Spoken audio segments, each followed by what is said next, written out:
o tempo e as festas.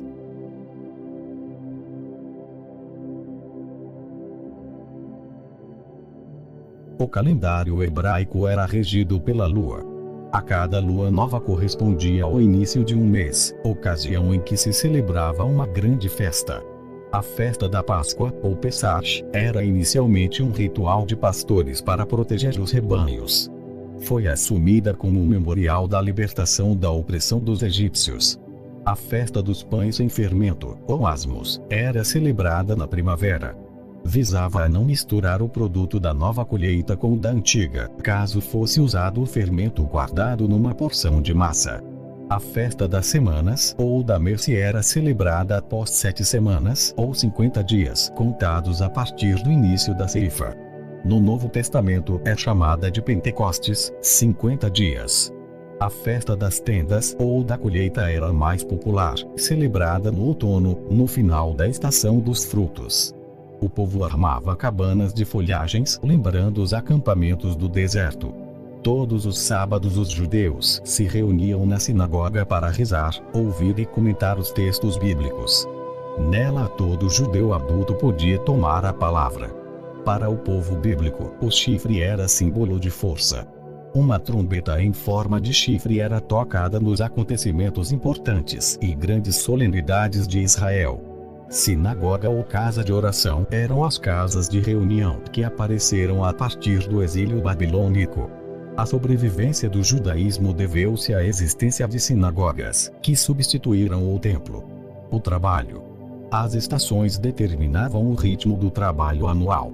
A estação úmida de outubro a abril era ocupada para arar, semear, com um cesto na mão, gradear e capinar. As colheitas estendiam-se de março a outubro. Colhia-se primeiro o linho e a cevada. O trigo era o último dos cereais a ser colhido. Em seguida, colhiam-se uvas, figos e azeitonas. O trabalho nas vinhas começava na primavera com a poda. Depois, quando os ramos cresciam, era necessário erguê-los acima do solo com estacas. As uvas amadureciam entre julho e outubro. As mulheres israelitas faziam o pão diariamente. A primeira tarefa era o difícil trabalho de moer os grãos, transformando-os em farinha grossa, que era misturada com sal e água, fazendo-se a massa. Ao fazer o pão, as mulheres misturavam um pouco de massa fermentada do dia anterior, fazendo assim a massa levedar. Por ocasião da Páscoa, o pão não podia conter fermento. Trabalho diário vital para as mulheres era buscar água nos poços ou fontes. Carregavam os pesados potes de água na cabeça ou nos ombros. A mulher tinha muito trabalho a fazer em casa, do início ao fim do dia. Tirar leite, preparar queijo, iogurte, fiar, tecer a lã, etc. Além disso, a mulher trabalhava na roça. Na época do Novo Testamento, os sindicatos eram bastante difundidos no Império Romano.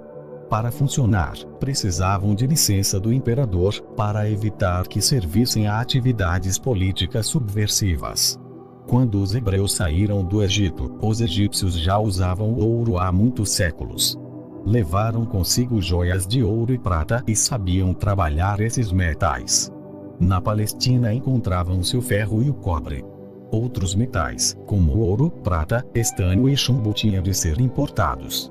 O processo de purificação do ouro, fundindo-os para separar as impurezas, é frequentemente usado na Bíblia como imagem da ação purificadora do sofrimento.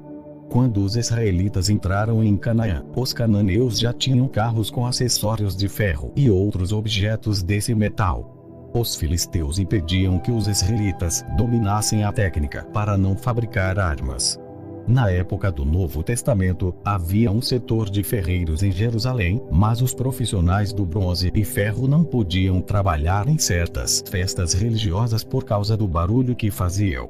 Os israelitas não se dedicaram muito à pesca antes da época do Novo Testamento. O hebraico tem somente uma palavra para dizer peixe, tanto para o menor peixinho como para os grandes crustáceos. No tempo de Jesus havia florescente indústria pesqueira no lago da Galileia. A cidade de Betsaida, situada à beira do lago, significa casa da pesca. Os pescadores, no tempo de Jesus, trabalhavam em grupos familiares, valendo-se também da ajuda de assalariados. No Mar da Galileia, a pesca noturna era perigosa por causa das repentinas tempestades que o agitavam. Os geólogos antigos acreditavam que no tempo de Jesus existissem 153 espécies de peixes. Também se acreditava que esse era o número das nações conhecidas com firmação. João 21:11. O couro dos animais era secado ao sol e tratado com o extrato de certas plantas. Devido ao mau cheiro, os curtidores viviam fora das cidades e eram considerados pessoas impuras. Confirmação. Atos 9:43. Em Israel existiam parteiras desde os primeiros tempos. Talvez formassem corporação já antes do Êxodo, com código ético próprio e dirigentes reconhecidos. No tempo de Jesus, o salário de um trabalhador diarista era uma moeda de prata, denário, quantia suficiente para sustentar a família durante um dia. Jesus foi vendido por 30 denários.